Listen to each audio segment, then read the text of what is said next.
Assalamualaikum warahmatullahi wabarakatuh. Alhamdulillahirabbil alamin. Assalatu wassalamu ala asyrafil anbiya wal mursalin wa ala alihi wa sahbihi ajmain, amma ba'du. Allahumma nawir qalbi binuri hidayatika kama nawartal arda binuri syamsika abadan abadan birahmatika ya arhamar rahimin. Asyhadu an la ilaha illallah wa asyhadu anna Muhammadar Rasulullah. Allahumma salli ala Sayyidina Muhammad wa ala ali Sayyidina Muhammad. Saudara-saudara yang dirahmati oleh Allah Subhanahu wa taala, saudara-saudara yang baru balik daripada masjid, surau atau berjamaah dengan keluarga, dengan anak-anak cucu kita, saudara-saudara yang bertasbih, bertahmid, bertahlil dan berdoa, mudah-mudahan doa-doa kita diijabah oleh Allah Subhanahu wa taala. Mana saudara-saudara kita yang akan beraktivitas, mudah-mudahan dilancarkan oleh Allah Subhanahu wa taala. Dan begitu juga saudara-saudara kita yang kurang sehat, mudah-mudahan disehatkan oleh Allah Subhanahu wa taala. Begitu juga orang tua kita, ibu bapak kita yang meninggal dunia, mudah-mudahan diampunkan dosanya oleh Allah Subhanahu wa taala. Dijadikan kuburnya taman-taman surganya Allah Subhanahu wa taala. Amin ya rabbal alamin.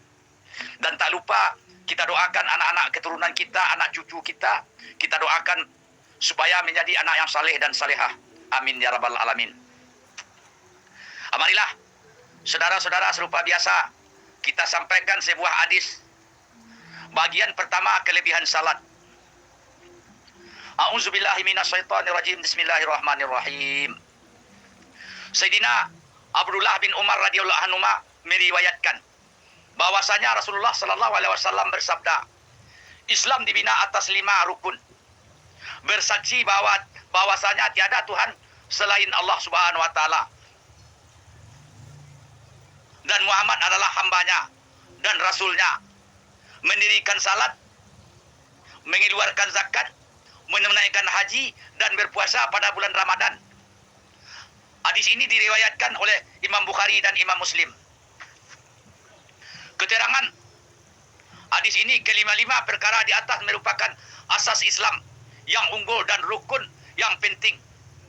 Dalam hadis ini Nabi Shallallahu Alaihi Wasallam mengibaratkan Islam sebagai sebuah kemah yang ditegakkan oleh 5 batang tiang. Tiang tengah ialah kalimah syahadah. Sementara keempat-empat tiang di 4 penjuru kemah itu merupakan 4 lagi rukun Islam yang lain. Tanpa tiang tengah, kemah tersebut tidak boleh ditegakkan sama sekali. Jika kemah itu ada tiang tengah dan salah satu daripada 4 tiang tadi tidak ada, maka kemah itu masih dapat ditegakkan. Tetapi penjuru yang tidak ada tiang itu akan cacat dan condong. Setelah mengetahui sabda Nabi Sallallahu Alaihi Wasallam yang tersebut, kini marilah kita sama-sama menyemak diri kita sendiri.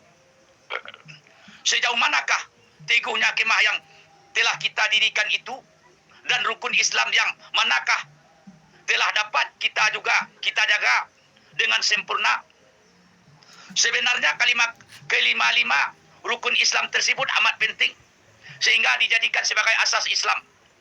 Sebagai seorang Islam, kita sangat perlu mengambil berat terhadap kesemua rukun Islam itu. Tetapi amalan yang terpenting sesudah iman ialah salat. Sayyidina Abdullah bin Mas'ud radhiyallahu anhu berkata bahwa beliau bertanya kepada Rasulullah sallallahu alaihi wasallam, apakah amalan yang paling disukai oleh Allah Subhanahu wa taala? Apakah amalan yang paling penting, paling disukai oleh Allah Subhanahu wa taala? Baginda sallallahu alaihi wasallam menjawab, salat.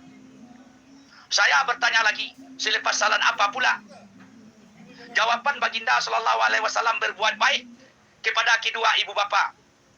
Saya bertanya lagi, selepas itu apa pula? Rasulullah sallallahu alaihi wasallam bersabda, jihad. Maula Ali Khairil radhiyallahu anhu berkata bahwa hadis ini menjadi dalil bagi pendapat ulama yang menegaskan bahwa salat adalah amalan yang paling afdal selepas iman. Pendapat ulama tersebut dikuatkan lagi dengan sebuah hadis sahih yang berbunyi, as-salatu khairu maudu'i. yakni sebaik-baik amalan yang diperintahkan oleh Allah Subhanahu wa taala kepada hambanya adalah salat. Ada diterangkan dengan jelas dalam banyak hadis sahih bahwa salat merupakan amalan yang paling afdal antara semua ibadat yang lain.